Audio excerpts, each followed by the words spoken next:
Start करें. Okay, there are some people जिसको doubt है 194 जे एम एंड 195 में TDS. तो एक बार हम लोग रिवाइज कर लेते हैं. Let me share the screen. कल डिडक्शंस पे टेस्ट है, याद है ना? वेडनेसडे ना, थर्सडे 2 दिन के लिए बोला था ना. अच्छा, ट्यूसडे, वेडनेसडे, थर्सडे. ठीक है, थर्सडे को. कल वेडनेसडे है ना?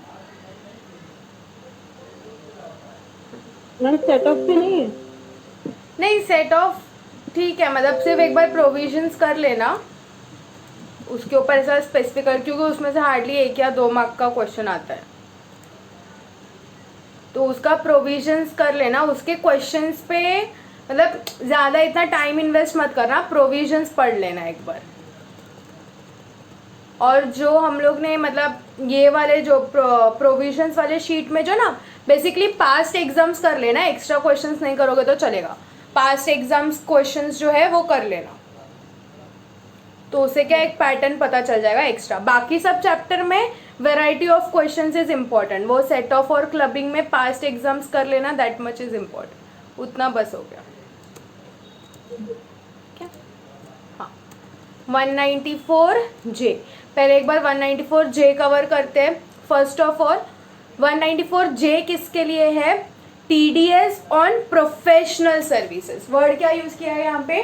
TDS on professional services. देखो, एक होता है बिजनेस, जो लोग क्या करते हैं, सेल या परचेस करते हैं. And there is one services, one kind of services. There are goods, there are services. जो गुड्स प्रोवाइड करते हैं वो कौन हो गए? ट्रेडर्स, मैन्युफैक्चरर्स, जो भी. तो उनका क्या होता है? बिजनेस होता है. एंड सर्विसेज वाले क्या रहते हैं? उनको बोलते हैं प्रोफेशनल्स. क्या बोलते हैं उनको? दोज हु प्रोवाइड सर्विसेज, उसको हम क्या बोलते हैं? प्रोफेशनल्स. ठीक है. तो 194 जे, तो whenever you are making payment to any person who is registered under section 194 J, तो वो केस में हु इज गिविंग सर्विसेज, तो उसका TDS 194 जे में कट करने का. ठीक है. तो 194 जे किसको किसको एप्लीकेबल है? Any person other than individual और HUF. तो इंडिविजुअल या HUF को छोड़ के बाकी सारे, मतलब कंपनी हो गया, फर्म हो गया, ये सब यहाँ पे कवर है. तो इंडिविजुअल और HUF को कब TDS डिडक्ट करना है? इंडिविजुअल और HUF को कब TDS डिडक्ट करना है? TDS is required to be deducted if tax audit is applicable. तो 194 जे के अंडर, 194 जे के अंडर इंडिविजुअल और HUF कब TDS डिडक्ट करेंगे? When tax audit is applicable to them. अगर इंडिविजुअल और HUF को टैक्स ऑडिट नहीं है तो वो लोग 194 जे के अंडर TDS डिडक्ट करेंगे नहीं. आ गया इतना समझ में? फर्स्ट ऑफ ऑल किसको एप्लीकेबल है? If tax audit is applicable then only they will deduct TDS under section 194 J. पे कौन रहेगा? Any person. अब कितना रेट ऑफ टैक्स डिडक्ट करेंगे? 10%. यहाँ पे कोविड इफेक्ट आया है तो कितना है? 7.5%. अब 194 जे में कौन सा सर्विसेज कवर्ड है, कौन सा टाइप ऑफ सर्विसेज कवर्ड है? तो पहले तो बोला है, मतलब लिमिट क्या है? So no TDS. सबसे पहले तो 5 चीजें कवर्ड है. सबसे पहला क्या है? फीस फॉर प्रोफेशनल सर्विसेज, उसके लिए लिमिट कितना है? 30,000 पर एनम. दूसरा क्या है? फीस फॉर टेक्निकल सर्विसेज, जिसका लिमिट है 30,000 पर एनम. रॉयल्टी है जिसका लिमिट है 30,000 per annum. Non competing fees है जिसका लिमिट है 30,000 per annum. Non competing fees है जिसका लिमिट है 30,000 per annum. And directors fees है for which there is no limit. ठीक है. अब TDS रेट, तो ये सारे क्या है? All these are the limits. These 5 are the limits. These 5 types of services are covered under section 194J. Understood this much? And how much percentage you will deduct? 10%. ये limit जो है you have to see nature wise. कल हम लोग ने देखा था example, क्या लिया था? Suppose there is Mr. A. There is Mr. A. Now Mr. A is paying professional services to mister B. कितना पे कर रहे हैं प्रोफेशनल सर्विसेज के लिए? फॉर एग्जाम्पल प्रोफेशनल सर्विसेज के लिए दिया 25,000, करेक्ट। एंड रॉयल्टी पे किया ₹15,000, ठीक है। मिस्टर ए ने मिस्टर बी को क्या क्या पे किया? प्रोफेशनल फीस पे किया 25,000 एंड रॉयल्टी पे किया 15,000। Now tell me whether TDS will be applicable here. First of all you have to see nature of transaction. तो प्रोफेशनल सर्विसेज का कितना टोटल किया है उसने? पर एनम कितना पे किया है? 25,000। सो 25,000 इज लेस देन 30,000। तो यहाँ पे 25,000 इज लेस देन 30,000, मतलब up to 30,000 no TDS, more than 30,000 तो ही टीडीएस आएगा। तो दिस इज लेस देन 30,000 तो नो टीडीएस। फिर रॉयल्टी में भी लेस देन 30,000। तो हम लोग दोनों का अलग अलग लिमिट देखेंगे। प्रोफेशनल सर्विसेज के लिए अलग लिमिट देखेंगे और रॉयल्टी के हेड के अंदर अलग लिमिट देखेंगे, ठीक है। So limit will be seen पर हेड वाइज हम लोग लिमिट देखेंगे। इतना क्लियर हुआ? लेकिन अगर समझो मिस्टर ए ने मिस्टर बी को अप्रैल में पे किया था 25,000, मई में पे किया था 5,000, ठीक है, जून में पे किया था प्रोफेशनल सर्विस पे किया था 10,000 एंड रॉयल्टी पे किया था, रॉयल्टी अप्रैल में पे किया था 5,000 रुपीज एंड अप्रैल के बाद सितंबर में पे किया था 15,000 रुपीज। अब मेरे को बोलो क्या टीडीएस आएगा यहाँ पे 194J में? क्या टीडीएस आएगा? तो सबसे पहले हेड वाइज जाओ। तो फर्स्ट कौन सा हेड है? प्रोफेशनल सर्विसेज का। Now see how much professional services per annum आपने पे किया है। तो 25,000 प्लस 5,000 प्लस 10,000, तो टोटल कितना पे किया है आपने? 40,000 per annum you have paid the professional fees. So this is more than 30,000. Therefore यहाँ पे TDS applicable हो जाएगा, समझा? और कितना परसेंटेज TDS कट करोगे? 10%। मतलब मिस्टर ए क्या करेगा? 40,000 का 10% दैट इज 4,000 कट करेगा एंड बैलेंस 36,000 मिस्टर बी को पे करेगा। समझा इतना? ये हो गया प्रोफेशनल सर्विस का बात। फिर आता है royalty. Now see in royalty how much you have made? Royalty के हेड के अंदर कितना पेमेंट किया है आपने? 5,000 एंड 15,000। सो टोटल कितना आया? 20,000, बराबर। So this is less than 30,000, तो यहाँ पे टीडीएस आएगा नहीं। Is that clear everyone? Yes, any doubt?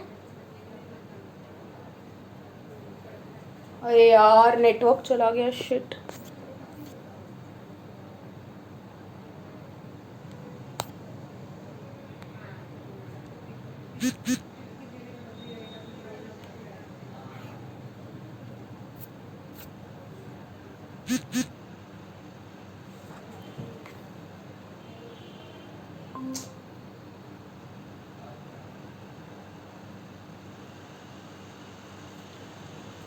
Okay अभी समझो रॉयल्टी के अंदर he has paid 5,000 and 15,000।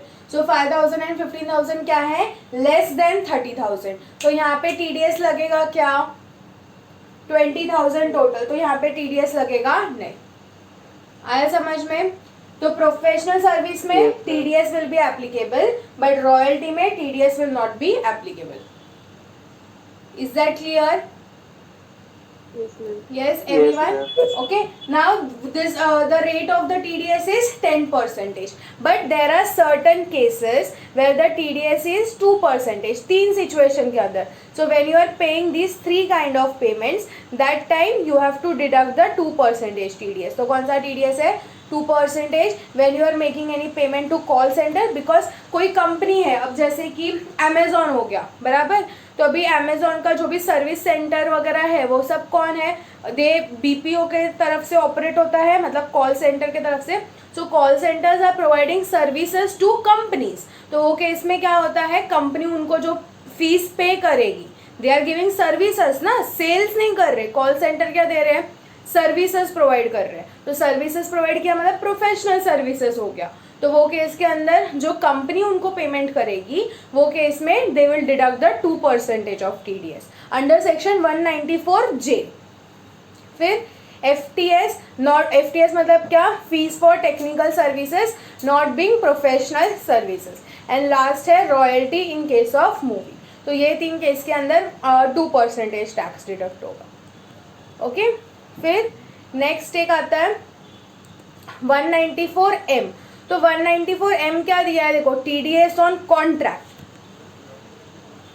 TDS on contract तो कौन से सेक्शन में कवर्ड है, टीडीएस ऑन कॉन्ट्रैक्ट कौन से सेक्शन में कवर्ड है, contract, contract C for contract, तो 194C में कवर्ड है, 194C में, बट किसको एप्लीकेबल है, any person other than individual और एचयूएफ, और इंडिविजुअल और एचयूएफ 194C में कभी कट करेंगे, only when tax audit is applicable, ठीक है, मतलब इंडिविजुअल और एचयूएफ टैक्स ऑडिट में रहेंगे तो ही वो लोग 194C में दूसरे का टीडीएस कट करेंगे, लेकिन अगर समझो वो लोग टैक्स ऑडिट में नहीं है तो क्या उनको कभी भी टीडीएस कट नहीं करना है क्या, ऐसा है क्या कि उनको कभी भी टीडीएस का लायबिलिटी आएगा, नहीं, तो ऐसा नहीं है। जब भी आप कॉन्ट्रैक्ट का पेमेंट कर रहे हो या फिर कमीशन या ब्रोकरेज या फिर fees for technical services, contract कौन से सेक्शन में है, 194C में, फिर कमीशन कौन से सेक्शन में है, 194H में, और प्रोफेशनल सर्विसेज कौन से सेक्शन में है, 194J में। तो जो लोग ये 3 सेक्शन में कवर नहीं होते, कौन कवर नहीं होते, ऐसे इंडिविजुअल एंड एचयूएफ जिनको टैक्स ऑडिट एप्लीकेबल नहीं है, तो ये 3 लोग ये सेक्शन में कवर नहीं होते, तो वो लोग वहां पे टीडीएस नहीं कट करेंगे, तो कहाँ पे कट करेंगे, 194M के अंदर।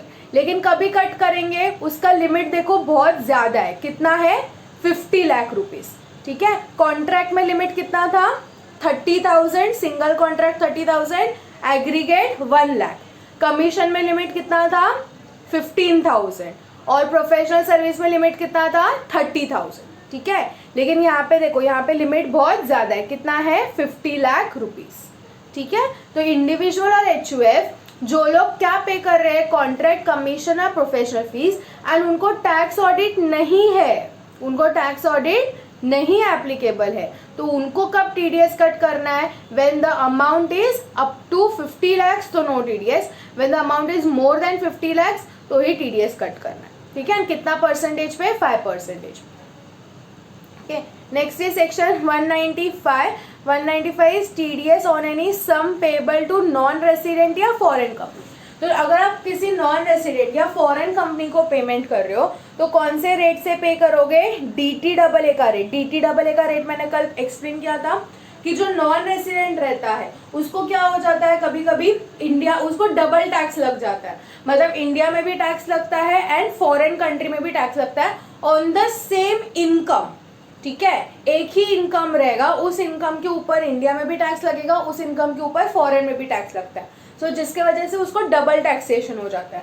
सो to avoid this double taxation क्या होता है, 2 कंट्रीज क्या करते हैं, एग्रीमेंट बनाते हैं, उसको बोलते हैं डबल टैक्सेशन अवॉइडेंस एग्रीमेंट, उसको क्या बोलते हैं, double taxation, DTAA means double taxation avoidance agreement. Double taxation avoid करने के लिए जो एग्रीमेंट बनाया जाता है उसको बोलते हैं डबल टैक्सेशन अवॉइडेंस एग्रीमेंट। वो एग्रीमेंट के अंदर एक रेट लिखा रहता है जो DTAA रेट बोलते हैं, तो उसको कौन से रेट पे हम लोग टैक्स डिडक्ट करेंगे, DTAA रेट, और रेट इन फोर्स मतलब जो अपने कंट्री में उस इनकम के ऊपर जो रेट चल रहा है वो जो भी एप्लीकेबल रेट रहेगा, अगर DTAA रेट है तो वो, या फिर रेट इन फोर्स, एंड कौन से चीजों पे, इंटरेस्ट और any other sum which is chargeable to tax in India. आ गया इतना समझ में, यस आगे बढ़े। फिर हम लोग ने कल पैन वाला किया था। तो अगर समझो पे ई के पास पैन नहीं होता है तो कौन से रेट से टैक्स डिडक्ट करेंगे? Rate as per the respective section और rate at the rate 20% whichever is higher. अपने पेयर ने टीडीएस डिडक्ट किया, उसके बाद अपने जेब में रखेगा क्या वो टीडीएस? क्या करना है उसको? गवर्नमेंट को डिपॉजिट करना है। कब तक डिपॉजिट करना है? 7th of the next month. अगर अप्रैल में कट किया तो मई के 7th तक, मई में कट किया तो 7th जून तक, जून में कट किया तो 7th जुलाई तक, ठीक है। एंड मार्च में अगर मार्च में कट किया तो कब तक डिपॉजिट करना है? 30th अप्रैल तक, ठीक है। जो मार्च मंथ का टीडीएस रहेगा वो कब तक डिपॉजिट करना है? 30th अप्रैल तक डिपॉजिट करना है। और उसके रिटर्न्स कैसे फाइल करने हैं? क्वार्टरली रिटर्न्स फाइल करने हैं और हर क्वार्टर के एंड, नेक्स्ट क्वार्टर एंड जो है मतलब जून क्वार्टर, एक क्वार्टर में कितने रहते हैं? 4 क्वार्टर्स रहते हैं, बराबर। तो उसमें जो फर्स्ट क्वार्टर कभी एंड होता है? अप्रैल, मई, जून। तो जून जब एंड होगा तो उसका नेक्स्ट मंथ के 31st तक, ठीक है। और अगर आपने लेट डिडक्शन किया या लेट पेमेंट किया वो केस में आपको क्या लगेगा? इंटरेस्ट लगेगा। एंड अगर लेट रिटर्न फाइल किया तो वो केस में लेट फीस लगेगा which will be 200 per day. TDS आ गया, समझ गया, क्लियर? ठीक है। नेक्स्ट कंसेप्ट है टीसीएस। नेक्स्ट क्या कंसेप्ट है? TCS. TCS is also same like TDS. TDS क्या है? Tax deducted at source. और टीसीएस क्या है? टैक्स कलेक्टेड एट सोर्स, ठीक है। What is TCS? Tax collected at source. यहाँ पे भी सेम, जो सेलर है टीडीएस में क्या होता है? पेयर डिडक्ट करता है पेई का, ठीक है। Who deducts? Payer deducts, okay. लेकिन टीसीएस में क्या होता है? जब सेल होता है, जब क्या होता है? सेल होता है, वो टाइम पे सेलर डिडक्ट करता है बायर का टीसीएस। एग्जाम्पल, इसमें सबसे इंपॉर्टेंट एग्जाम्पल है वेहिकल के केस में। जब आप कोई गाड़ी खरीदते हो, ठीक है, whenever you purchase a motor vehicle, वो चाहे आप पर्सनल के लिए खरीद रहे हो या फिर कोई भी चीज के लिए खरीद रहे हो, तो वो केस में जब आप मतलब बिजनेस के लिए ही, पर्सनल केस में नहीं आएगा। लेकिन जब आप गाड़ी खरीद रहे हो एंड इफ योर व्हीकल का amount is more then 10 lakhs, ठीक है। समझो मैंने मारुति सुजुकी का गाड़ी लिया, ठीक है। नहीं, स्विफ्ट डिजायर कौन सा है? कौन सा कंपनी है? मारुति का नहीं है ना? ठीक है, चलो मैंने फॉर एग्जाम्पल, हाँ उसी की है। यस। हाँ, तो मैंने समझो स्विफ्ट डिजायर परचेस किया, कहाँ से? शोरूम में से। एंड उसका जो कॉस्ट है समझो 15 लाख रुपीज है, 15 लाख रुपीज, ओके। एंड मैंने शोरूम से परचेस किया। So who is the seller here? Showroom, ठीक है। And who is the buyer here? Me. तो ये केस के अंदर इसका मतलब मैं क्या करूंगी? देखो टीडीएस के अंदर क्या होता है समझो, टीडीएस के अंदर क्या होता है? पेयर पैसा देता है, किसको? पेई को। तो पेयर क्या करेगा? समझो पेई को पैसा देने का है 50,000 रुपया, ठीक है। और टीडीएस का परसेंटेज है 10%। तो पेयर क्या करता है? इसमें से 10% डिडक्ट करेगा। क्या करेगा? 10% डिडक्ट करेगा। मतलब 5,000 क्या कर लेगा? डिडक्ट कर लेगा। और पेई को कितना देगा? 45,000 रुपीज, बराबर। पेई को कितना देगा? 45,000। और ये 5,000 रुपीज क्या करेगा? गवर्नमेंट। मतलब इसने क्या किया? पेयर ने क्या किया? जो अमाउंट देना है उसमें से टैक्स डिडक्ट किया। वर्ड्स को समझो, क्या है? उसको जितना अमाउंट देना है उसमें से उसने टैक्स डिडक्ट किया, 5,000 डिडक्ट किया और बैलेंस अमाउंट पे किया। टीसीएस में क्या होता है? एग्जाम्पल, जो मारुति स्विफ्ट डिजायर, ठीक है, मतलब शोरूम मारुति कंपनी, उसने मेरे को क्या किया? सेल किया, कार सेल किया, ठीक है। समझो मिस्टर ए है, तो मिस्टर ए को उसने गाड़ी बेचा। अब मिस्टर ए स्विफ्ट वाले को कितना पे करेगा, ₹15 लाख। स्विफ्ट वाले को कितना पे करेगा, ₹15 लाख। लेकिन ये 15 लाख के साथ साथ Swift Dzire will collect 1% TCS। क्या करेंगे, कलेक्ट करेंगे। मतलब मिस्टर ए और इसको कितना देगा, 15 लाख का 1% कितना आता है, 15,000 रुपया। तो और 15,000 रुपया मिस्टर ए को देना पड़ेगा मारुति मतलब जो मारुति स्विफ्ट डिजायर है उसको देना पड़ेगा। और ये मारुति वाला ये 15,000 गवर्नमेंट को डिपॉजिट करेगा on behalf of mister B. Understood. TDS में क्या होता है, कंसिडरेशन देने के टाइम, कंसिडरेशन देने के टाइम हम टैक्स डिडक्ट करते हैं और बैलेंस पे करते हैं। टीसीएस में क्या होता है, सेलर बायर के पास से कंसिडरेशन तो लेता ही है, पूरा कंसिडरेशन लेता है, प्लस जो टीसीएस का पैसा है, जो परसेंटेज है, वो भी कलेक्ट करता है। वर्ड क्या है, टैक्स कलेक्टेड एट सोर्स। तो ये जो सोर्स है, इस सोर्स पे वो टैक्स कलेक्ट करेगा। ये क्या है, टैक्स डिडक्टेड। तो इस सोर्स पे उसने टैक्स डिडक्ट किया, फिर पेमेंट किया। यहाँ पे जो सेलर है वो टैक्स कंसिडरेशन तो कलेक्ट करेगा ही, साथ साथ एक्स्ट्रा टैक्स भी कलेक्ट करेगा और फिर ये 15,000 जो है वो गवर्नमेंट को डिपॉजिट करेगा। आया समझ में इतना? मैम टीडीएस में कंसिडरेशन अमाउंट में से डिडक्ट होता है। हाँ, एडिशनल नहीं होता है यहाँ पे, एडिशनल अमाउंट यहाँ पे हाँ कंसिडरेशन तो आएगा ही आएगा, लेकिन साथ साथ उसको एक्स्ट्रा टीसीएस भी कलेक्ट करेगा वो। ठीक है, दिस इज द टीसीएस। इसलिए इसका वर्ड क्या है, टैक्स डिडक्टेड एट सोर्स। तो डिडक्ट मतलब क्या, कोई एक पर्टिकुलर चीज है उसमें से आप डिडक्ट करोगे। तो ये क्या दे रहा है इसको, कंसिडरेशन, उसमें से वो डिडक्ट करेगा। ये वर्ड क्या है, टैक्स कलेक्टेड एट सोर्स। तो ये जो सोर्स है इसके साथ साथ वो एक्स्ट्रा टैक्स भी कलेक्ट करेगा, जो टीसीएस कलेक्ट करेगा। समझा? तो कौन कलेक्ट करता है इसके अंदर, सेलर कलेक्ट करेगा। कौन कलेक्ट करेगा, सेलर। तो मतलब मेरे को मारुति वाले को कितना पे करना पड़ेगा, मतलब मिस्टर ए को मारुति वाले को कितना पे करना पड़ेगा, 15 लाख प्लस ये 15,000। समझा? 15 लाख प्लस ये 15,000।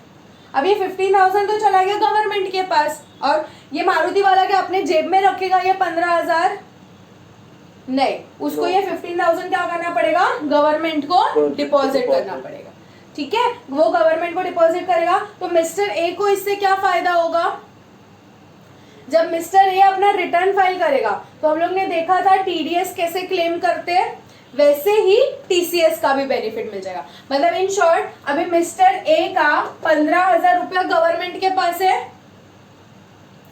yes. मारुति वाले ने ये 15,000 किसको दे दिया, गवर्नमेंट को दे दिया। किसके बिहाफ पे, मिस्टर ए के बिहाफ पे। मतलब अभी गवर्नमेंट के पास मिस्टर ए के पैन नंबर के ऊपर कितना टैक्स पड़ा है, गवर्नमेंट के पास ऑलरेडी मिस्टर ए के पैन नंबर के ऊपर 15,000 ऑलरेडी पड़ा है। तो अभी क्या होगा, जब साल मतलब at the year end when mister A will file his income tax return, वो टाइम पे वो अपना कंप्यूटेशन करेंगे, income from salary, house property, business और profession, capital gain, income from other source, gross total income less deductions under chapter 6 से net total income, और वो net total income के ऊपर टैक्स कंप्यूट करेंगे। समझो उनका जो टैक्स है वो आता है 50,000 रुपया। उनका जो एनटी है, जो तुम लोग टैक्स निकालते हो ना सेस ऐड करने के बाद, समझो वो अमाउंट आया, सेस ऐड करने के पहले समझो वो अमाउंट आया 50,000 रुपीज। इसका मतलब क्या, mister A has to pay this 50,000 to government, बराबर। Mister A has to pay this 50,000 to government, but already 15,000 क्या है, गवर्नमेंट के पास पड़ा है in the form of TCS. समझा? तो इसमें से क्या माइनस हो जाएगा, जो ये टैक्स आता है इसमें से क्या माइनस हो जाएगा, मैं TCS 15,000 माइनस कर दूंगी, तो अभी मैं नेट कितना पे करूंगी गवर्नमेंट को, 35,000। आ गया समझ में? ठीक है, ऐसा ही TDS का होता है, ये जैसे TCS है वैसा ही TDS का होता है। TDS भी यहाँ पे देखो 5,000 पेयर ने ऑलरेडी दे चुका है गवर्नमेंट को, तो गवर्नमेंट के नाम पे कितना है 5,000, तो इसमें से और मैं माइनस कर दूंगी TDS 5,000। एंड ऐसा नहीं है कि TDS, if there is TDS then no TCS, if there is TCS then no TDS, दोनों साथ में भी हो सकते हैं, बिकॉज दोनों के अंदर जो पॉइंट्स कवर्ड है वो अलग अलग पॉइंट्स कवर्ड है, so there can be TCS and TCS both. तो 15,000 एंड 5,000 माइनस करने के बाद अभी मैं गवर्नमेंट को कितना पे करूंगी, ओनली 30,000। Understood this much? ये जो हमने माइनस किया है ना, इसको बोलते हैं हम लोग ने TDS का क्रेडिट लिया। क्या बोलते हैं हम लोग ने, TDS का क्रेडिट लिया। ठीक है, मतलब प्रैक्टिकल वर्ड में जब बोलेंगे तो क्या बोलते हैं, TDS का क्रेडिट लिया, TCS का क्रेडिट लिया। समझ में आ गया इतना सबको? TCS का कंसेप्ट देखो कौन से सेक्शन में कवर्ड है, अंडर सेक्शन 206C के under, seller shall collect tax from the buyer at the time of debiting the account और receipt of amount of buyer whichever is earlier। देखो ये दो अलग, TDS में क्या था, क्रेडिटिंग द अकाउंट और पेमेंट करने के टाइम, और TCS में क्या है, डेबिटिंग द अकाउंट और रिसीट करने के टाइम। क्योंकि सेलर, तो सेलर कौन सा एंट्री पास करता है, सेल्स का एंट्री। कौन सा एंट्री पास करेगा सेलर, सेल्स का एंट्री, तो वो केस में डेबिटिंग द अकाउंट और receipt of amount whichever is earlier। Seller buyer से, मतलब ये मैंने ऐसे ही लिखा है हिंदी में, सेलर क्या करेगा, बायर से कलेक्ट करेगा। अब TCS में कौन से ट्रांजैक्शंस कवर्ड है, देखो सिर्फ 6 ट्रांजैक्शंस कवर्ड है, 6 ही चीजें पढ़नी है, you have to study only 6 types of transactions.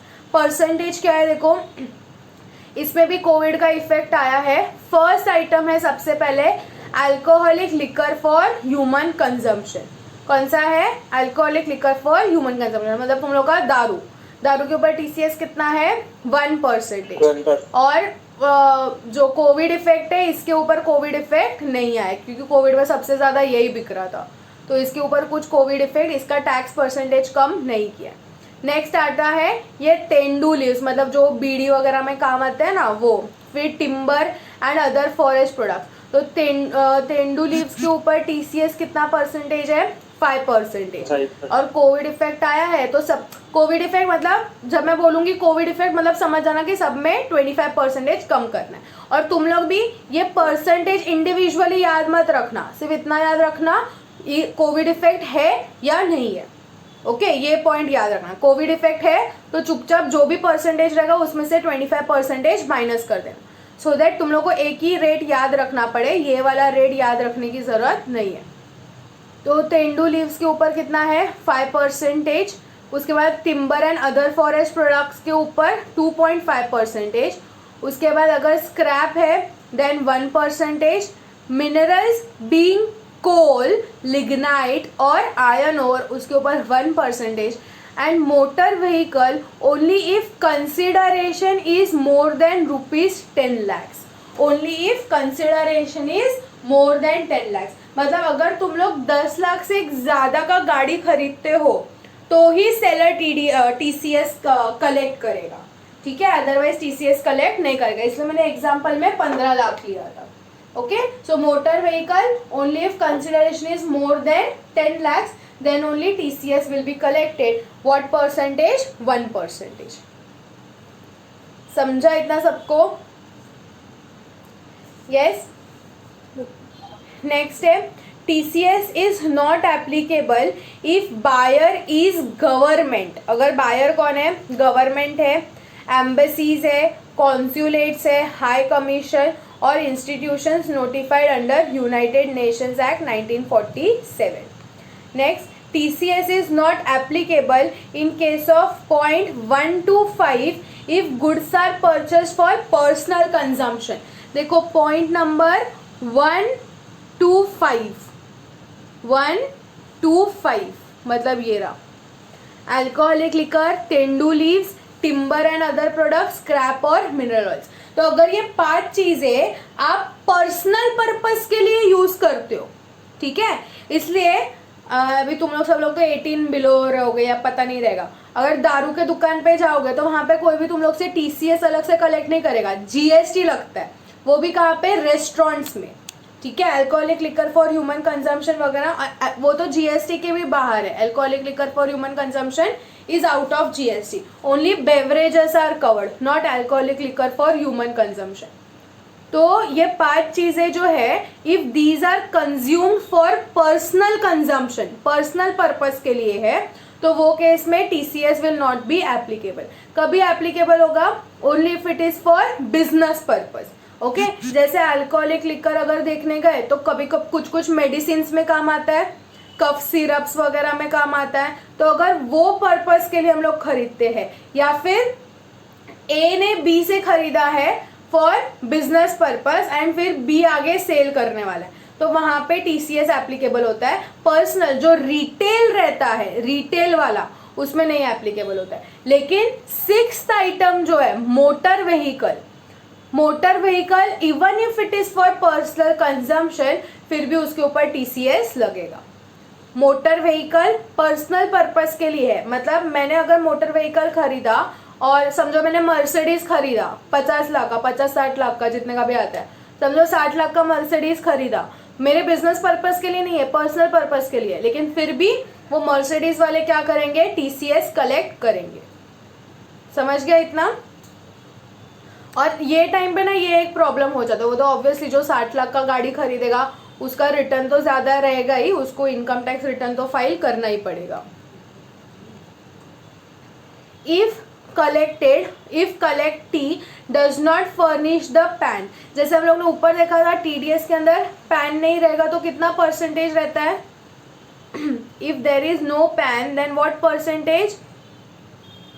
Specific section का रेट या फिर 20% whichever is हायर। लेकिन यहाँ पे इसमें TCS में देखो क्या है, TCS में अगर उसने पैन नहीं दिया या फिर इनकरेक्ट पैन दिया, तो वो केस में कलेक्टर कितना कलेक्ट करेगा, डबल द रेट प्रिस्क्राइब्ड। क्या है?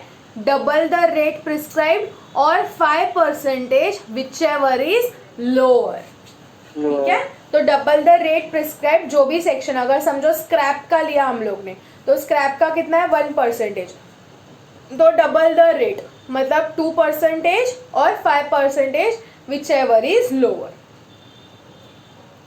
समझ गया इतना? 5% ऑफ द कंप्लीट अमाउंट। हाँ, 5% of the complete amount, consideration के ऊपर ही रहेगा, कंसिडरेशन का 5%,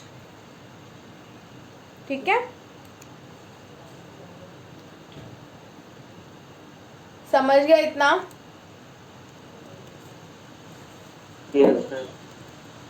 क्वेश्चंस देखिए, एक बार मैं स्क्रीन चालू रख दूं, एक बार पढ़ लो।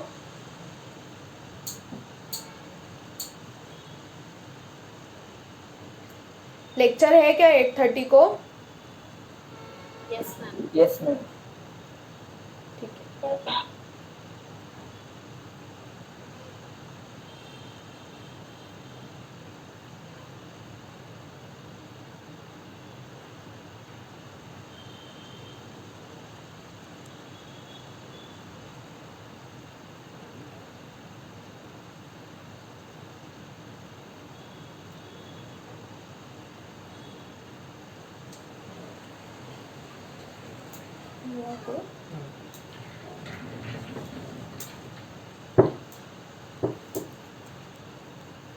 डन? No ma'am.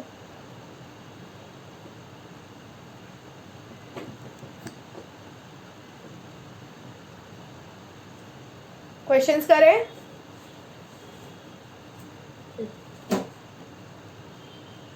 देखो क्या दिया है।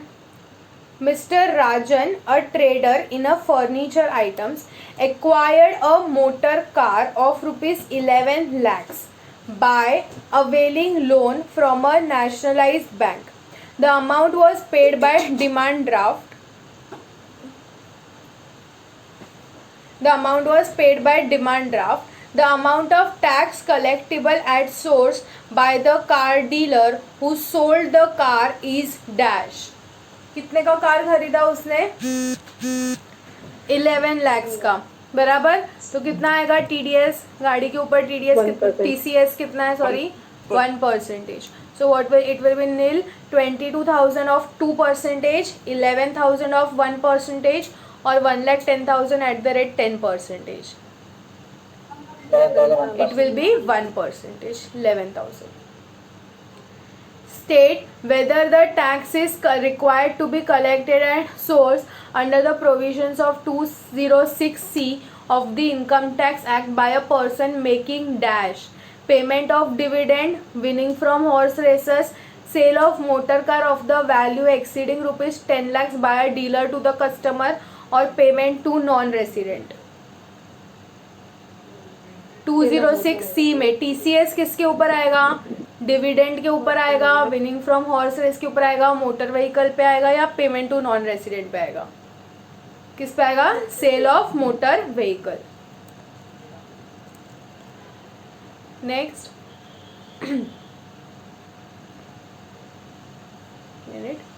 CK and Company is engaged in the diversified business of sale of Indian made foreign liquor, tendu leaves, forest produce, neither being tinder nor tendu leaves, required to collect TCS as per section 206C of the Income Tax Act on the amount of sale proceeds of these products or items during the previous year ended 31st March 2021 at the rate of dash. क्या क्या बोला उन्होंने? Indian made foreign liquor, tendu leaves, forest produce, neither being timber nor tendu leaves required to be collected. तो कौन सा आएगा यहाँ पे? परसेंटेज कितना आएगा? अल्कोहलिक लिकर पे 1%, तेंदू लीव्स पे 5% and timber and forest product पे 2.5%. 2.5. ठीक है, तो कितना आएगा आंसर? 1%, 5% एंड 2.5%. आया समझ में? Yes, है. This was the TCS. TCS में सिर्फ ये 6 चीज़ें याद रखनी है और इनका परसेंटेज याद रखना है. ओके, नेक्स्ट आते हैं एडवांस टैक्स के ऊपर. अब एडवांस टैक्स क्या होता है? वर्ड से क्या समझ में आ रहा है? एडवांस टैक्स मतलब क्या?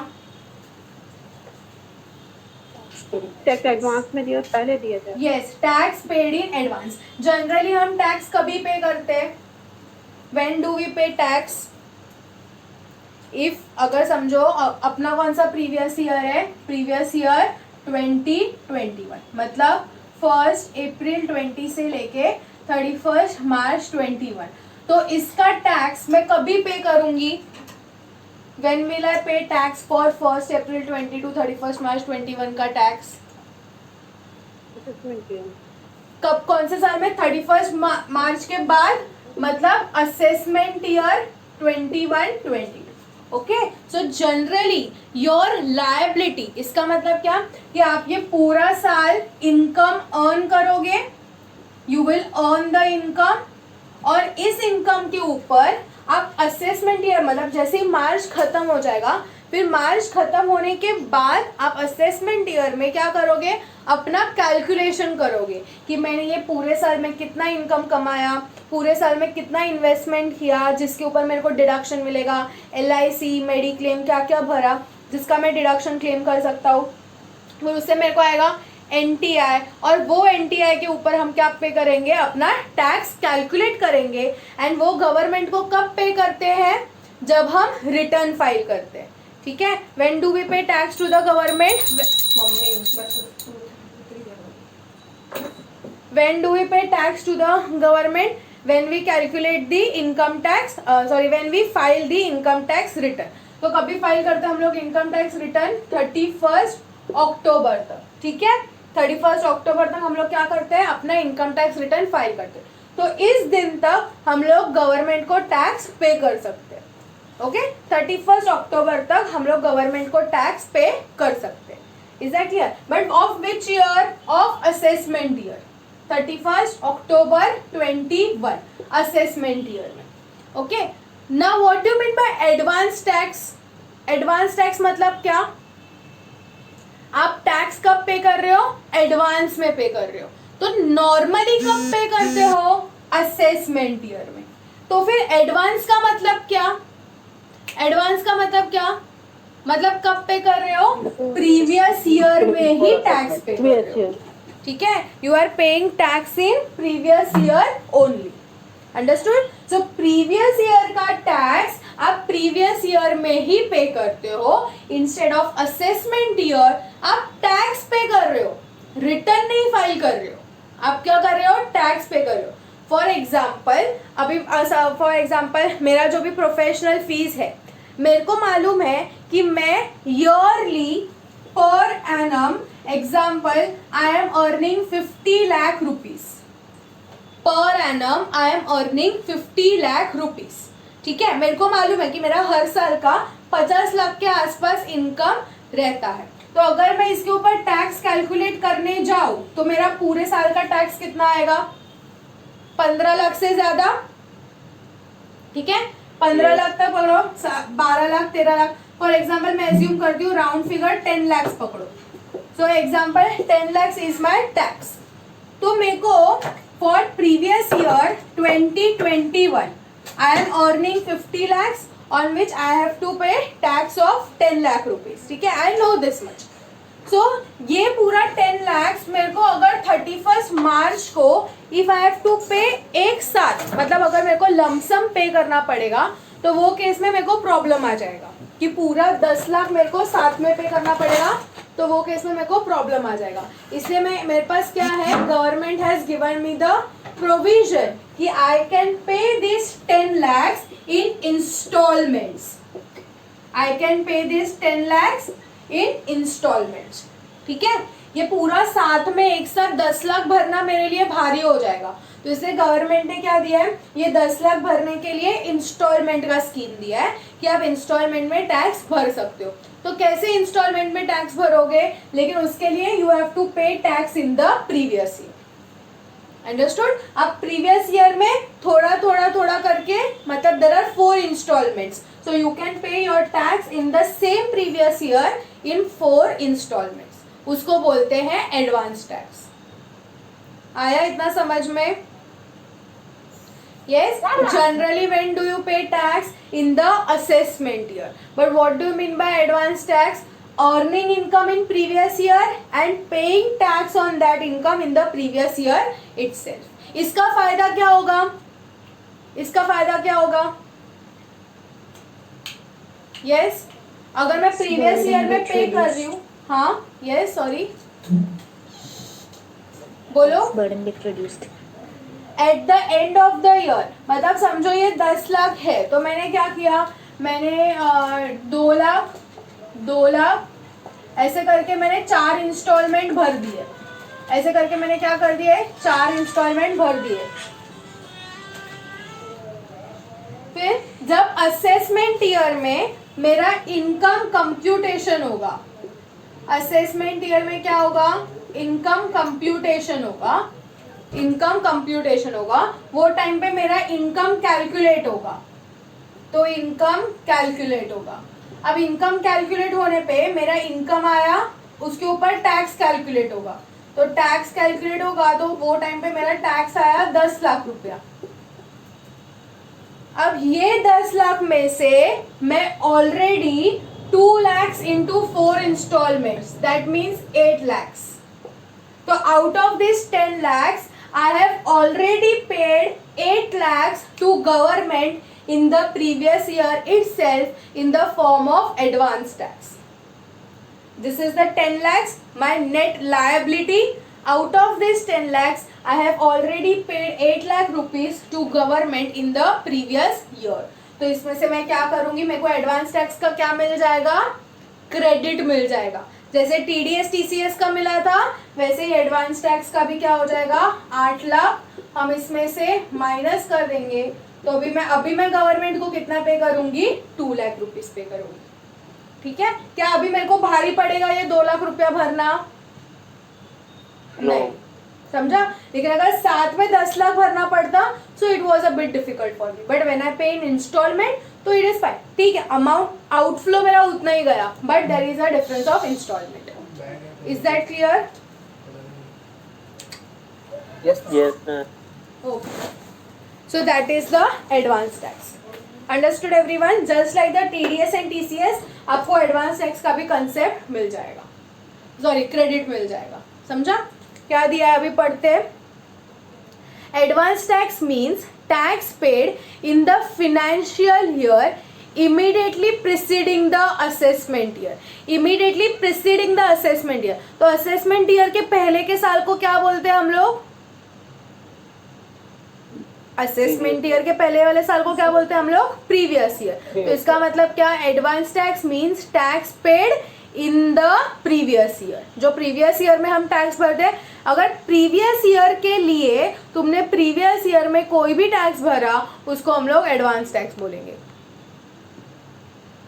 Advance tax shall be calculated by estimating. Word क्या यूज किया है? एस्टिमेटिंग. मैं एस्टिमेट बेसिस पे कैलकुलेट करूंगी. कौन से बेसिस पे? एस्टिमेट. क्योंकि ऑब्वियसली मेरे को पता नहीं कि मेरा इनकम एक्चुअली कितना होने वाला है. एक्चुअली कब पता चलेगा? जब 31 मार्च हो जाएगा उसके बाद. समझो 31 मार्च को रात को 10 बजे भी अगर मेरा कुछ बड़ा सेल हो गया, 1 करोड़ का समझो सेल हो गया, तो मेरा इनकम बढ़ गया. ठीक है, तो 31 मार्च के बाद ही मैं बोल सकती हूँ कि हाँ मेरा प्रीवियस ईयर 2021 के लिए इतना टोटल एक्चुअल इनकम है. लेकिन पूरे साल के लिए जब बिफोर 31 मार्च मेरा इनकम कैलकुलेशन क्या रहेगा? एस्टीमेट बेसिस पे रहेगा. एस्टीमेट बेसिस पे मतलब क्या? अंदाजे से, अप्रोक्सीमेट. और वो कैसे, कौन से बेसिस पे आएगा? पास्ट ईयर को देख के कि पास्ट ईयर मेरा इतना इनकम था तो मेरा इस साल का इतना इतना अप्रोक्सीमेट हो सकता है. तो वो हिसाब से वो एस्टिमेट बेसिस पे हम लोग क्या करेंगे? कैलकुलेट करेंगे करंट ईयर का income. Then applying tax rate, उसके ऊपर हम लोग टैक्स रेट करेंगे. TDS और TCS and MAT credit shall be deducted to arrive at the advance tax liability. मतलब हम लोग क्या करने का, कैसे कैलकुलेट करते हैं एडवांस टैक्स?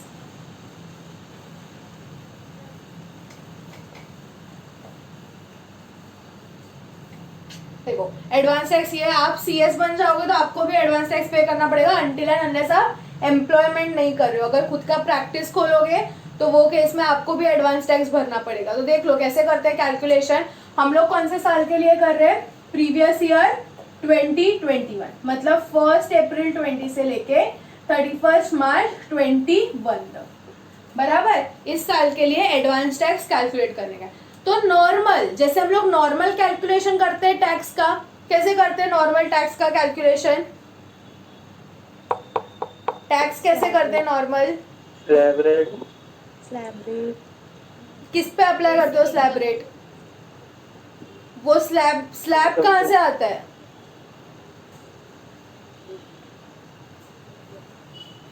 स्लैब कहाँ से आता है? Ma'am first basic exemption limit reduce करेंगे, देन जो अमाउंट आएगा उसमें स्लैब रेट्स लगेंगे. बट वो तो हो गया टैक्स कैलकुलेशन. बट किस पे करते हो tax calculation? Net total income. Net total income कहाँ से आता है? हाँ, आफ्टर डिडक्टिंग चैप्टर 6A का डिडक्शन. बराबर, चैप्टर 6A का डिडक्शन किस में से माइनस करते हो? GTI. GTI कहाँ से आता है? 5 हाँ, तो टैक्स किस पे कैलकुलेट करते हो? NTI पे. NTI कहाँ से आता है? GTI से. तो सबसे पहले हम क्या करेंगे कि प्रीवियस ईयर 2021 का, प्रीवियस ईयर 2021 का समझो साल चालू हुआ है, अप्रैल चालू हुआ है, अपन फर्स्ट क्वार्टर, फर्स्ट इंस्टॉलमेंट रहता है 15 जून को. फर्स्ट इंस्टॉलमेंट को भी रहता है उसका 15 जून को, 15 जून 2020. ठीक है, तो आपको 15 जून 2020 को, आपका साल कौन सा है? 1 अप्रैल 20 से लेके 31 मार्च 21. अब आपको पहला इंस्टॉलमेंट भरने का चांस मिला है 15 जून 2020 को। तो आपको 15 जून 2020 को अपने पूरे साल का इनकम एस्टिमेट करना है, क्योंकि 15 जून 2020 तक आपके पास एक्चुअल इनकम कौन सा रहेगा, अप्रैल का, मई का और 15 जून के 15 दिन का ही एक्चुअल रहेगा। बाकी आप पूरा साल कितना कमाने वाले हो आपको एग्जैक्ट फिगर नहीं पता, बट अंदाजा सबको होता है, अनटिल एंड अनलेस ये कोविड आ जाए, ठीक है। अंदाजा सबको होता है कि वो लोग साल में कितना कमाने वाले हैं। ये सैलरीड वालों के लिए नहीं है, सैलरीड वाले दूर है इससे, क्योंकि उनका तो टीडीएस कट जाता है। तो उसके अलावा जो बाकी लोग हैं वो लोग एडवांस है, सैलरीड वाले भी भर सकते, एडवांस टैक्स वो लोग चाहे तो वो लोग भर सकते। तो अभी 15 जून 2020, तो 15 जून 2020 को मैं क्या करूंगी, पूरे साल का इनकम एस्टिमेट करूंगी कि मेरा इनकम फ्रॉम सैलरी कितना होगा, मेरा इनकम फ्रॉम हाउस प्रॉपर्टी, अगर मैंने कोई घर भाड़े पे दिया है तो ऑब्वियसली तुम लोग को पता रहेगा कि पूरे साल में तुम लोग को कितना भाड़ा आता है, एग्रीमेंट ऑलरेडी बना हुआ रहता है, rent agreement, so you know कि in full year how much rent you are going to receive. Income from business और प्रोफेशन, यहाँ पे थोड़ा डाइसी रहता है, बट ऑन एन एवरेज आप लोग लास्ट ईयर जितना प्रॉफिट परसेंटेज मेंटेन कर सकते हो। फिर उसके बाद कैपिटल गेन्स, ये कैपिटल गेन्स डाइसी रहता है। फिर उसके बाद आता है इनकम फ्रॉम अदर सोर्सेज। तो थोड़ा सा कुछ ना कुछ अंदाजा करके हम लोग को क्या मिलेगा, GTI मिलेगा। फिर उसमें से लेस डिडक्शन। अब डिडक्शन के अंदर मोस्टली सब लोग जो 80C वाला लिमिट है, 80C वाला कौन सा लिमिट है, LIC, मेडिक्लेम, PPF, मेडिक्लेम तो 80D में आ गया, LIC, PPF वो कितना है 1.5 लाख। तो मोस्टली सब लोग 1.5 लाख का लिमिट तो यूज करते ही है, तो 1.5 लाख में माइनस कर दूंगी, जो भी है वो सब माइनस करने के बाद मेरे पास आएगा NTI। ये NTI के ऊपर मेरे पास कितना आएगा टैक्स। ये सब एस्टिमेट बेसिस पे रहेगा। कौन से बेसिस पे, एस्टिमेट बेसिस पे, ठीक है। आपको ये पूरे साल का एस्टिमेट बेसिस पे कंप्यूट करना है। फिर NTI आएगा। अब इस NTI में से, इस NTI के ऊपर आप क्या करोगे, टैक्स डिडक्ट करोगे। क्या डिडक्ट करोगे, टैक्स। अब इस टैक्स में से समझो मेरा टैक्स आया समझो 50,000 रुपीज। मेरा टैक्स कितना आया, 50,000 रुपीज। अब आप ये कभी कंप्यूटेशन कर रहे हो, 15 जून को कभी कंप्यूट कर रहे हो, 15 जून को। तो क्या ऐसा पॉसिबिलिटी है कि अप्रैल और मई में आपका TDS कट हुआ रहेगा? इज इट पॉसिबल कि अप्रैल और मई में आपका TDS कट हुआ रहेगा? यस। सामने वाले पार्टी ने TDS हो सकता है, TCS हो सकता है, ठीक है। तो ये टैक्स में से आपको TDS और अगर कुछ TCS है, और जो मैट क्रेडिट होता है वो कंपनीज के केस में होता है, तो वो ये दो चीज आपको माइनस करना है। समझो 10,000 और 5,000, ये इसका आपको क्रेडिट मिल जाएगा। तो अभी नेट पेमेंट कितना बचा, 35,000, ठीक है। नेट टैक्स आपका कितना बचा, 35,000, ठीक है।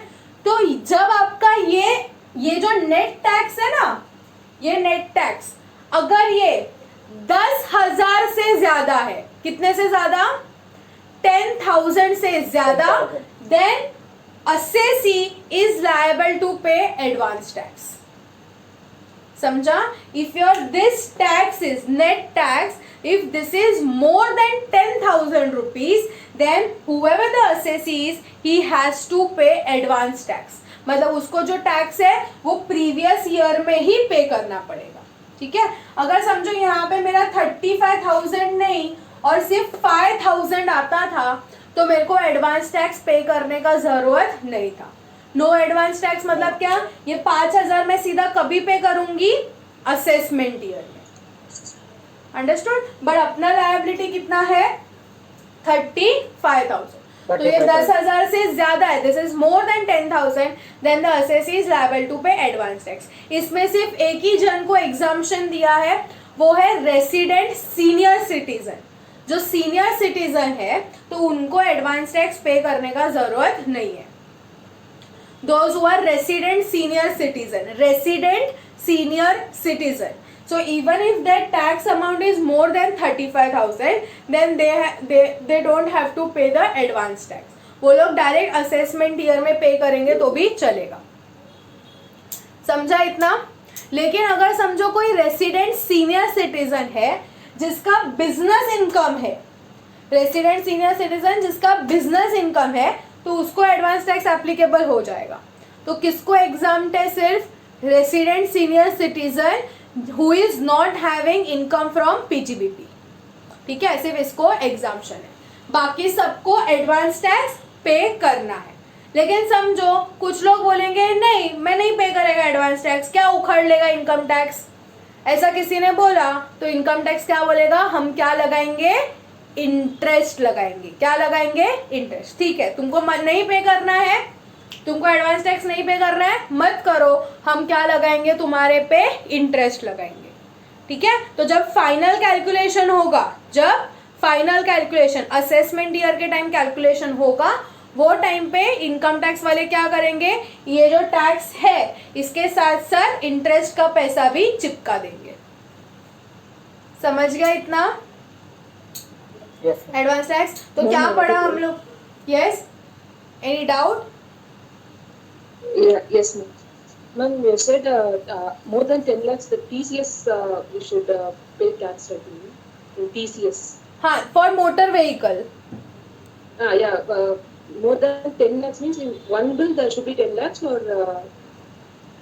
Consideration. That means if you are buying the car and the value of that car is more than 10 lakhs, then the showroom, then who is the dealer will collect 1% of the consideration from you.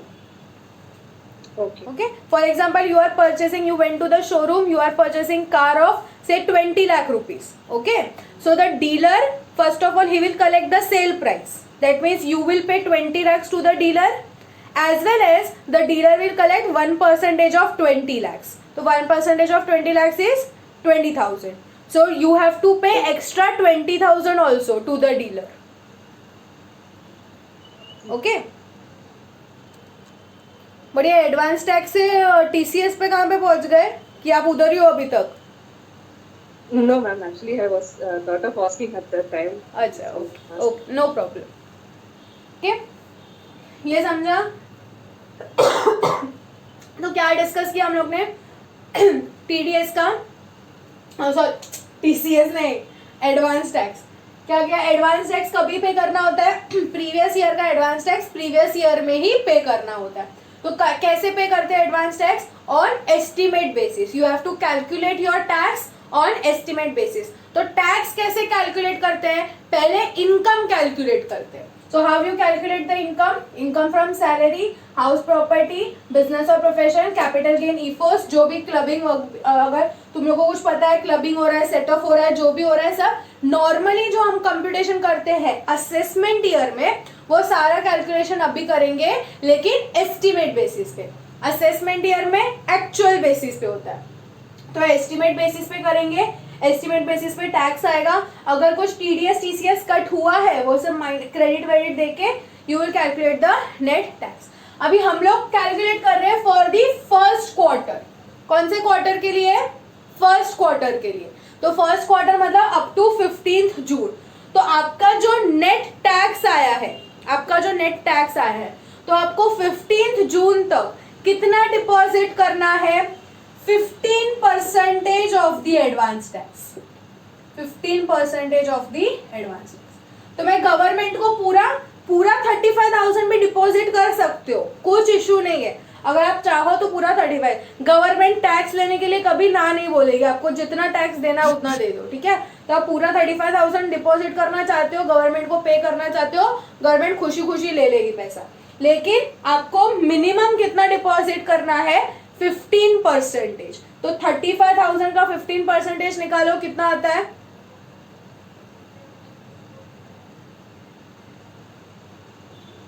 5250. How much?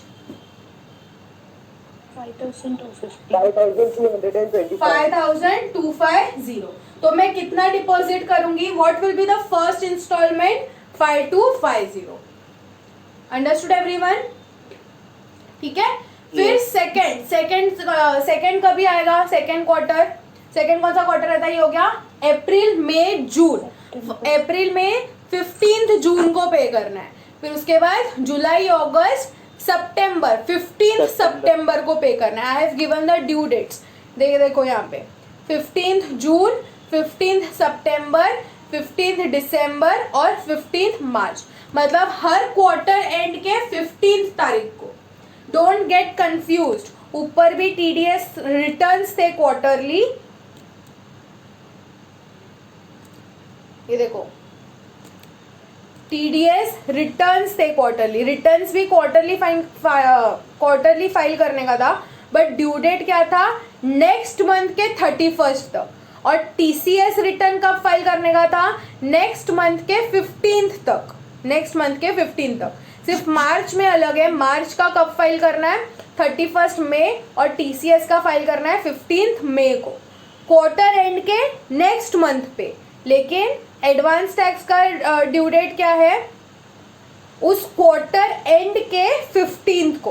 अप्रैल में जून, quarter कभी and होता है जून में, तो 15 जून को, फिर जुलाई अगस्त सितंबर 15 सितंबर, okay, ऐसे करके 15 मार्च को। समझ में आ गया? तो फर्स्ट कितना परसेंटेज पे करोगे? 15%, देन 45%, देन 75% एंड देन 100%। समझा? तो इसका मतलब आपको 15 मार्च तक आप पूरा 35,000 पे करके फ्री हो जाओगे। समझा? लेकिन इन केस किसी ने बोला नहीं, मेरे को ऐसा पे करने का नहीं है, मेरे को 15 तारीख को नहीं पे करने का है, मेरे को 30 जून को पे करने का है, तो क्या हम पे कर सकते हैं? क्या पे कर सकते हैं? The answer is yes. मैंने पहले बोला गवर्नमेंट टैक्स आने के लिए आने दो, जितना टैक्स आता है आने दो, गवर्नमेंट कभी ना बोलेगी नहीं। तो इसका मतलब आप 31 मार्च ऑफ प्रीवियस ईयर, तो अपना प्रीवियस ईयर कौन सा है? 1 अप्रैल 20 टू 31 मार्च 21, मतलब 31 मार्च 21 तक आप जितना भी टैक्स डिपॉजिट करोगे वो इस साल का एडवांस टैक्स माना जाएगा। ठीक है, जरूरी नहीं कि आपको 15 को ही पे करना है, आप 15 के पहले 15 के बाद कभी भी पे कर सकते हो।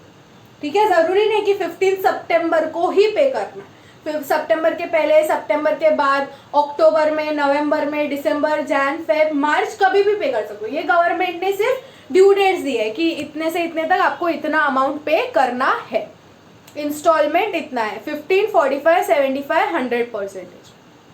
ठीक है, लेकिन इन केस गवर्नमेंट कब इंटरेस्ट लगाएगी? अगर समझो आपने टैक्स नहीं पे किया तो गवर्नमेंट क्या लगाएगी? इंटरेस्ट। लेकिन गवर्नमेंट कब इंटरेस्ट लगाएगी? उसके लिए आता है 234B, इंटरेस्ट फॉर नॉन और short payment of advance tax. इसका मतलब क्या? This interest is not applicable if the assessee paid 90% or more of the advance tax payable। मतलब अगर आपको 15 मार्च तक कितना भरने का है? 100%। लेकिन अगर आपने 90% तक नहीं भरा है, मतलब 90% से कम एडवांस टैक्स पे किया है, कब तक? 31 मार्च तक, 31 मार्च 21 तक अगर आपने 90% से कम, मेरे को टोटल टैक्स कितना भरना था? 35,000, तो वो 35,000 का 90% निकालोगे तो 30,000 रहेगा अप्रोक्स। तो अगर 30,000 से कम टैक्स भरा है मैंने एडवांस टैक्स, तो वो केस में क्या लगाएगी? इंटरेस्ट लगाएगी। कितना इंटरेस्ट लगाएगी? जो भी एडवांस टैक्स शॉर्ट है as per return of income into 1% per month और part of the month. Percentage कितना रहेगा? 1% from 1 April of the assessment year till the actual date of payment. तो असेसमेंट ईयर जो है, मतलब अगला साल जो है, तो उसके 1 अप्रैल से लेके जब तक मैं एक्चुअल अमाउंट डिपॉजिट करती हूँ तब तक। ओके, एंड अगर समझो हम लोग ने डेफरमेंट किया, deferment of advance tax instalment मतलब क्या, मेरे को फर्स्ट इंस्टॉलमेंट कब तक भरने का था 15 जून तक, लेकिन अगर मैंने वो लेट किया, फर्स्ट इंस्टॉलमेंट लेट पे किया, 15 जून के बाद पे किया फर्स्ट इंस्टॉलमेंट, तो वो केस में क्या आएगा, deferred amount into 1% per month और part of the month into 3 months for all the instalments except for last instalment. Last instalment के लिए interest will be payable for 1 month, ठीक है। तो 15 कितना रहेगा, 1 month और part of the month for 3 months। लेकिन जो लास्ट इंस्टॉलमेंट अगर डेफरमेंट हुआ तो वो केस में सिर्फ 1 month का रहेगा। Is that clear? एंड जो असेसी है, if assessee opts for section 44AD और 44ADA, मतलब 44AD और 44ADA कौन है, प्रिजम्पटिव बेसिस वाले, ठीक है। तो जो लोग प्रिजम्पटिव पीजीबीपी प्रिजम्पटिव वाले हैं, तो वो केस में then the due date of advance tax is 15th March of previous year, only 1 installment। They have the option to pay advance tax in only 1 installment, that is 15th March of the previous year. Is that clear? Yes. एक minute.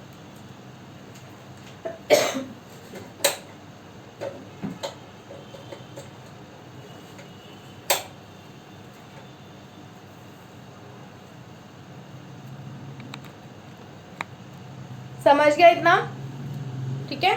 So that was the advance tax. So this was the end of your TDS, TCS and advance tax. Break चाहिए? Yes. तो ले लो break, फिर इसके बाद जो combined वाला PDF है उसमें से इसके थोड़े से क्वेश्चन सॉल्व करते हैं, ओके? Okay ma'am. ठीक है। So today we will end TDS, TCS and advance tax. कितना बचा? 7:41। ले लो 8 बजे तक ब्रेक, क्योंकि अभी सिर्फ क्वेश्चन ही सॉल्व करने हैं। Okay, take break till 8 o'clock, we meet at 8 o'clock। Okay, bye.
ठीक है, स्टार्ट करें। First question is advance tax का। A senior citizen is not liable for advance tax if he does not get any income from dash, interest or securities, capital gains, PGBP, all of the above. All of the above. No, he is not liable to pay if he does not get any income from, मतलब अगर उसको PGBP से मिला तो उसको income tax भरना पड़ेगा।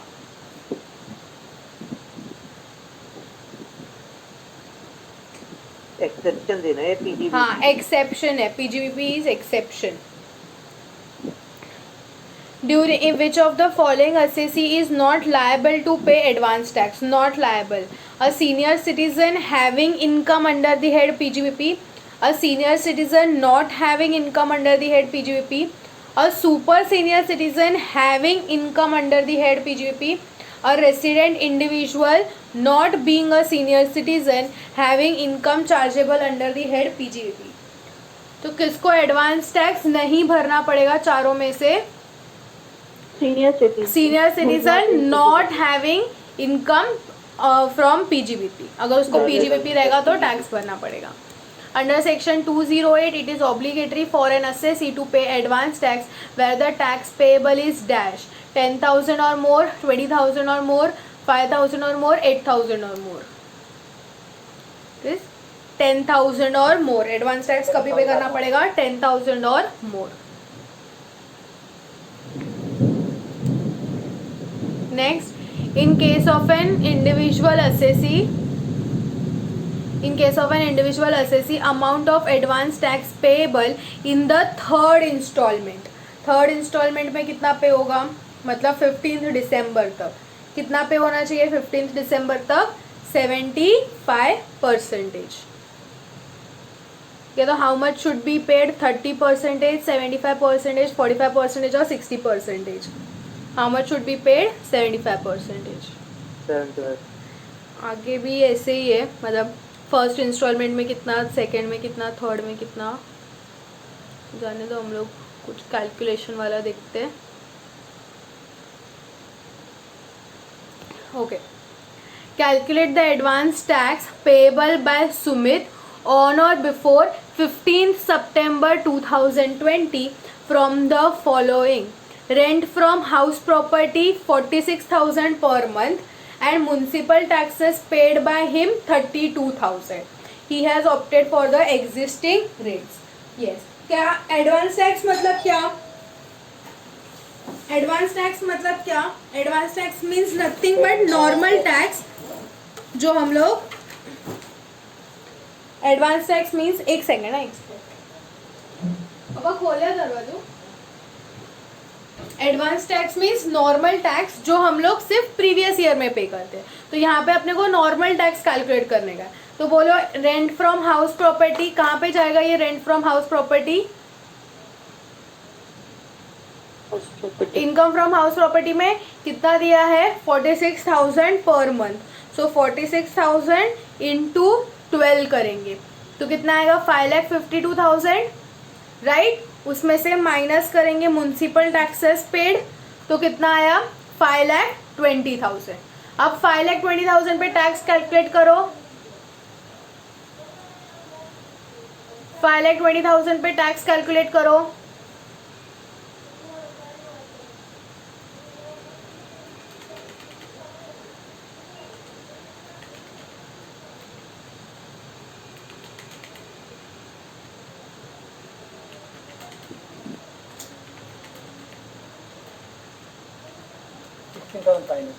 कितना आया, यस 16,500. 16,500 आया, बराबर. 16,500. Now calculate the advance tax.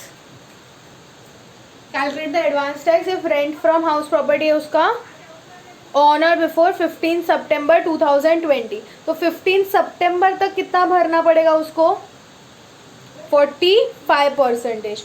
तो 16,500 का 45%. एक मिनट, इसमें ऐसा क्यों दिया है, नील क्यों दिया है इसमें,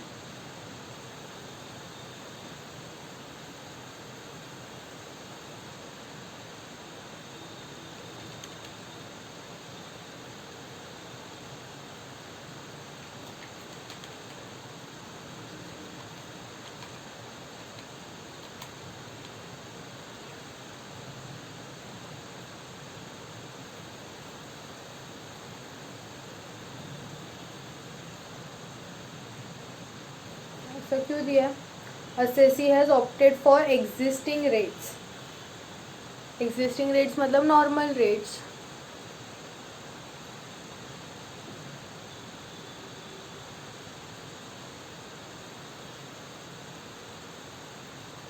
ये 46,000 पर मंथ ही रहेगा ना, पर एनम तो नहीं रहेगा.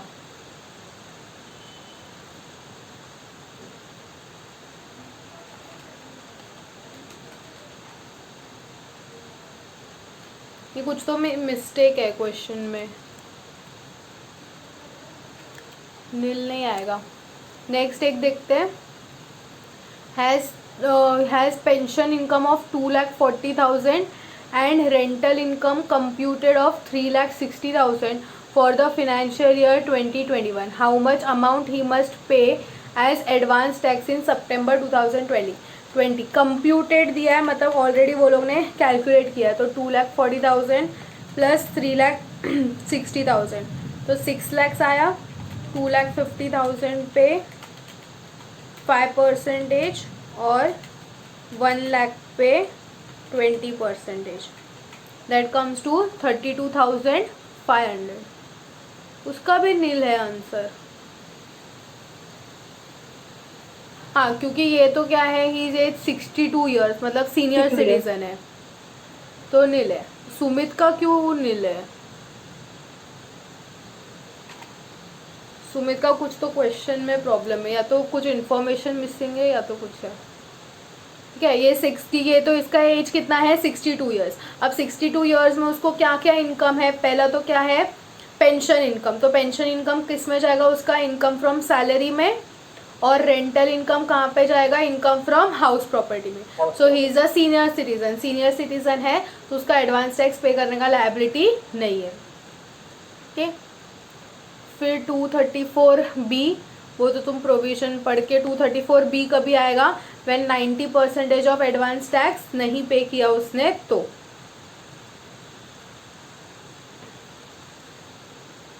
एन इंडिविजुअल नीड्स टू पे 1 lakh as advance tax by 15th December. How much amount must be paid by an individual? उसको कितना पे करने का है? 1 lakh पे करने का है एडवांस टैक्स. तो bye 15th December. 15th December कितना पे करेगा वो? 75%. बराबर. तो 1 lakh का 75% कितना आएगा? 75,000. So up to 15 December he has to deposit 75,000.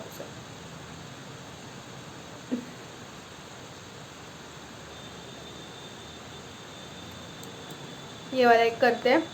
ABC Limited, whose due date for filing of the return for the assessment year 21-22 was 30 September 2021, failed to file his return. उसने अपना रिटर्न फाइल किया नहीं. The assessing officer completed his assessment on 25th September 2022 and determined the tax liability of 2,20,000. कितना tax liability determine किया उसने? 2,20,000 without giving credit for advance tax और TDS. Now ABC Limited had paid advance tax of 40,000 and a TDS of 18,000. Determine the interest payable by ABC Limited under section 234B. तो 234B में उसको कितना tax भरना है? देखो उसका actual liability कितना आया. एक्चुअल लायबिलिटी कितना है उसका टैक्स का? 2,20,000. 2,20,000. बट 2,20,000 में से 234B में क्या है? Advance tax short paid as per ROI. तो अभी 2,20,000 में से उसको कितना एडवांस टैक्स भरना चाहिए था? पहले TDS का क्रेडिट ले लो, पहले TDS माइनस कर लो. मतलब 2,20,000 माइनस TDS कितना है? TDS 18,000. तो 18,000 माइनस कर लो, कितना बचा? 2,20,000 माइनस 18,000 कितना आता है? 2,02,000. अब उसको 2,02,000 इतना एडवांस टैक्स भरना चाहिए था, बट उसने कितना भरा ऑलरेडी? उसने ऑलरेडी कितना भरा है एडवांस टैक्स? ऑलरेडी भरा है उसने 40,000. तो शॉर्ट पेमेंट कितना हुआ? मतलब कितना कम भरा? Minus 40,000. So how much is the short payment? 1,62,000. So this is the short payment. This is the short payment. 1,62,000 क्या हो गया उसका शॉर्ट पेमेंट. अब इंटरेस्ट जो है वो इस पे कैलकुलेट होगा. तो 1,62,000 ये शॉर्ट पेमेंट है इंटू 1% पर मंथ और पार्ट ऑफ द मंथ से लेके, मतलब इंटू 1% कब से कब तक? पर मंथ और part of the month. From 1st April of assessment year till actual date of payment.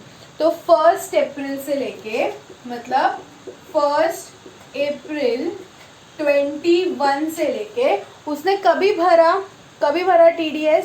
उसका असेसमेंट कभी खत्म हुआ?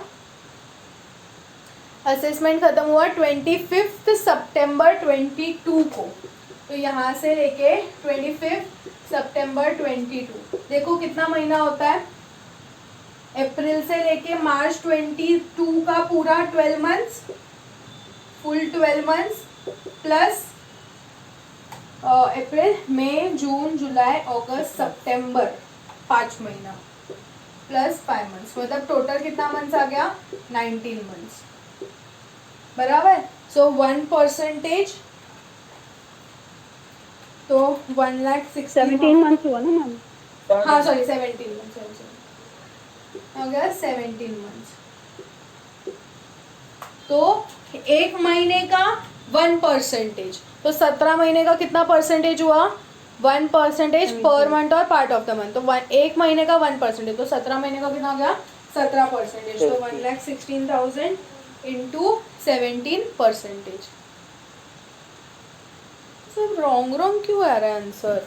नहीं मैम, वो आएगा मतलब 12 मंथ्स प्लस 6 मंथ 18, मई अप्रैल मई जून जुलाई अगस्त, अच्छा सितंबर 6 होता है, सितंबर हाँ सॉरी 6 हुआ ना मैम। तो ये 18 आ जाएगा, तो 1,62,000 इंटू 18%, ठीक है, सॉरी माय मिस्टेक, 6 मंथ्स, ठीक है, समझा कैसे कैलकुलेट करना है इंटरेस्ट?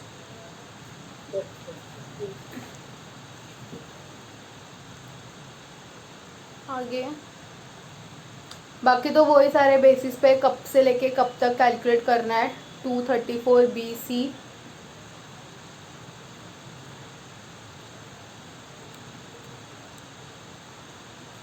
इसमें TDS में भी जितना हम लोग के पास्ट एग्जाम्स वाले ना, बिकॉज इसमें मैंने बहुत एक्स्ट्रा क्वेश्चंस डाले हैं, तो इतना नहीं प्रैक्टिस करोगे तो भी चलेगा। TDS TCS के अंदर जो TDS TCS and advance tax वाला चैप्टर है ना, इसमें भी प्रोविजंस याद कर लेना, बाकी सारे इतने 140 क्वेश्चंस है, 140 क्वेश्चंस नहीं प्रैक्टिस करोगे तो भी चलेगा, 2 से 3 मार्क का ही आता है TDS TCS और एडवांस टैक्स में से, बस प्रोविजंस याद कर लेना। बहुत जोर से बिजली कड़केगा अभी।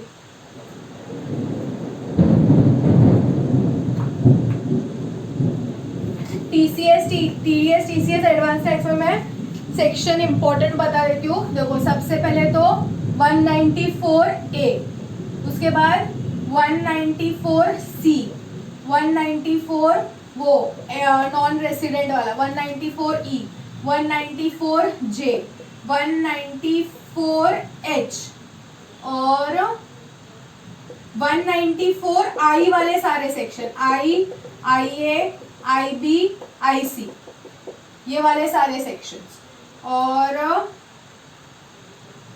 194, हाँ बस ये सेक्शंस बहुत इंपॉर्टेंट, मतलब इसके तो प्रोविजन सेक्शन सब कुछ याद रहना ही रहना चाहिए, ठीक है। और बाकी उसमें इतने 140, अगर तुम लोग के पास टाइम है, मतलब करना ही है प्रैक्टिस, तो अगर बाकी सारे चैप्टर्स अच्छे से हो जाए, उसके बाद टाइम बचे तो इन्वेस्ट करना। सी थोड़ा स्मार्ट हार्डवर्क के साथ साथ थोड़ा स्मार्ट स्टडी करने का, कि अभी तुम लोग देखो तुम लोग के पास कितना टाइम है, अभी तुम लोग को टैक्स प्रैक्टिस तो नहीं करने का है, ऐसा नहीं है कि कोई क्लाइंट आके तुमको पूछेगा कि भैया मेरे को इसका टैक्स का रेट बता दो और तुम लोग को बताने का है, ठीक है। तुम लोग का अभी मोटिव क्या होना चाहिए, एग्जाम पास करना है, ठीक है। अपने को CS का डिग्री चाहिए, बाद में अपन प्रैक्टिस कर लेंगे, अपने को तो दूसरे फील्ड में कंपनी लॉ में वगैरह में करेंगे, टैक्स में तो नहीं करेगा, नहीं तो तुम लोग CA ही कर लेते। तो स्मार्ट स्टडी करो, जहाँ पे वेटेज ज़्यादा है वहाँ पे तुम लोग को 80:20 रूल पता है क्या, या फिर 20:80 रूल, ठीक है। क्या होता है 20:80 रूल में, 20:80 रूल में क्या होता है कि हमेशा, मतलब कभी भी अगर एग्जाम वगैरह में भी देखोगे तो 20% of chapters cover 80% of marks, समझा। मतलब अगर समझो आपके 15 चैप्टर्स है, अगर आपके डायरेक्ट टैक्स के कितने हैं 15 चैप्टर्स अगर है, एग्जाम्पल दूसरे भी कोई भी सब्जेक्ट में ले लो, इफ इट इज अगर आपके 15 चैप्टर्स है तो 15 चैप्टर्स में से हार्डली सिर्फ अगर मैं 80% निकालू तो कितना हो जाएगा, अगर 10 चैप्टर पकड़े तो सिर्फ 10 चैप्टर ऐसे रहेंगे जिसमें से 80% ऑफ मार्क्स कवर होंगे आपके, मतलब जिसका वेटेज कितना रहेगा 80%। और 5 चैप्टर्स ऐसे रहेंगे जो बड़े बड़े रहेंगे लेकिन उसमें से कवर होगा आपका सिर्फ 20%। जैसे मैं हमेशा बोलती हूँ कि डीटी और आईडीटी में क्या होता है, डीटी के अंदर आपको ओशन जितना पढ़ना है, ठीक है, और आईडीटी के अंदर आपको बकेट जितना पढ़ना है। मार्क्स दोनों सेम है, डीटी में कितना मार्क्स है 50 मार्क्स का आने वाला है और आईडीटी में से भी 50 मार्क्स का आने वाला है। यहाँ पे डीटी में 50 मार्क्स के लिए आपको ओशन पढ़ना है और आईडीटी में 50 मार्क्स के लिए बकेट पढ़ना है। तो एग्जाम पास होने करने के लिए क्या करोगे, what will you prefer, studying ocean और स्टडिंग बकेट? ऑब्वियसली अगर स्मार्ट वर्क करोगे तो स्टडिंग बकेट। तो इसलिए मैंने आपको जो स्टार्टिंग के जो 5 हेड्स थे, 5 हेड्स और डिडक्शंस है, वहाँ पे मैंने कहीं पे भी आपको कॉम्प्रोमाइज़ करने को नहीं बोला। वहाँ पे आई टोल्ड कि आप पूरे एमसीक्यूज प्रैक्टिस करो बिकॉज उसका वेटेज ज़्यादा है, ठीक है। वो आपने 5 जो हेड्स किए हैं और पहला एक रेसिडेंशियल वाला चैप्टर और उसके बाद जो डिडक्शंस कवर किए हैं, इसमें से आपका 50 में से आपका 35 मार्क्स का पेपर कवर हो गया। 50 में से 35 मार्क्स का पेपर कवर हो गया। बाकी जो 15 मार्क बचता है वो ये सब बचे कुछ चैप्टर्स में से है। ओके, सो ये बचे कुछ चैप्टर्स में से अगर आपके पास है, if you want to get the rank, अगर रैंक चाहिए तो डेफिनेटली इतने सारे एमसीक्यूज करो। डेफिनेटली आई वुड सजेस्ट कि प्रैक्टिस करो, आपके पास टाइम बचता है। सी, अगर आपका उसके ऊपर ग्रिप बैठ गया है, जो 5 हेड्स है और डिडक्शंस वाला जो चैप्टर है, 5 हेड्स में से आपका एकदम सॉलिड ग्रिप है उसके ऊपर, और रेसिडेंशियल स्टेटस उसके ऊपर एकदम पक्का ग्रिप बैठ गया है, उसके बाद ये सारे चैप्टर्स के सारे एमसीक्यूज करने जाओ। ओके, बट अगर वो 5 के सारे प्रोविजंस आने चाहिए, मतलब उसमें से तो कुछ भी नहीं छोड़ने चाहिए तुम्हें। ओके, सो ट्राई करो कि 20% ऑफ चैप्टर्स ऐसे रहेंगे जिसके ऊपर आपको 80% का आपको वेटेज, आपको फ्रूट मिलेगा। तो मेक श्योर करो कि 20% के ऊपर आप 100% एफर्ट्स डालो। मतलब इसमें से कोई भी आपको रात को उठ के प्रोविजन पूछेगा तो आपको इसका आंसर आना चाहिए। मैं कभी भी इनकम फ्रॉम सैलरी में से कोई भी ग्रेच्युटी, पेंशन, कुछ भी डिडक्शन, कोई भी एग्जाम्शन पूछो, तुम लोग को आना चाहिए वो उसमें से। अगर उतना कॉन्फिडेंस का, उतना ग्रिप का तुम लोग का हो जाए, उसके बाद तुम लोग जाओ ये टीडीएस वगैरह सब प्रैक्टिस करने के लिए, एमसीक्यूज। लेकिन इसका मतलब ये नहीं कि आपको ये चैप्टर्स ऑप्शन में छोड़ने हैं, ऑप्शन में नहीं छोड़ने हैं, बस एमसीक्यूज ज्यादा मत करना, नहीं तो फिर कंफ्यूज हो जाओगे कि जो इसमें से you have to do only important things. बच्चे कुछ जो चैप्टर्स है उसमें से आपको सिर्फ इम्पोर्टेंस करना है, और वो इम्पोर्टेंस कैसे डिसाइड करोगे आप लोग? पास्ट एग्जाम से। पास्ट एग्जाम्स, क्योंकि ये जो चैप्टर्स रहते हैं ना, इसमें से एक टाइप के ही क्वेश्चंस आते हैं, उसके अलावा कुछ अलग नहीं आता है। तो ये जो चैप्टर्स है उसका पास्ट क्वेश्चंस कर लो, सिर्फ डिजिट्स इधर उधर चेंज होगा, या फिर जो पास्ट क्वेश्चंस में जो सेक्शंस पूछे हैं उतने सेक्शंस कर लो, बस इतना काफी है आपके लिए। समझ गया इतना? Yes ma'am. ठीक है, तो अभी आपका क्या रहेगा, आपके हुए हैं वो 5 हेड्स। अभी तो आप डिडक्शंस का टेस्ट लिखोगे बराबर थर्सडे को। ओके, उसके बाद अभी अपना टीडीएस टीसीएस तो हो गया। टीडीएस और टीसीएस के बाद हम करेंगे, अभी सब थियरी है, अभी पूरा थियरी है, डायरेक्ट टैक्स, प्रैक्टिकल नहीं है। अभी सिर्फ थियरी और सिर्फ प्रोविजंस याद करने। अभी सब रिटर्न फाइलिंग, ये हम लोग ने कंप्यूटेशन कर लिया पूरा। देखो ये एडवांस टैक्स आ गया, फाइनल स्टेज। ये हम लोग ने कहाँ से स्टार्ट किया था? पहले एक इंसान का रेसिडेंशियल स्टेटस देखो, मतलब असेसी का रेसिडेंशियल स्टेटस देखो।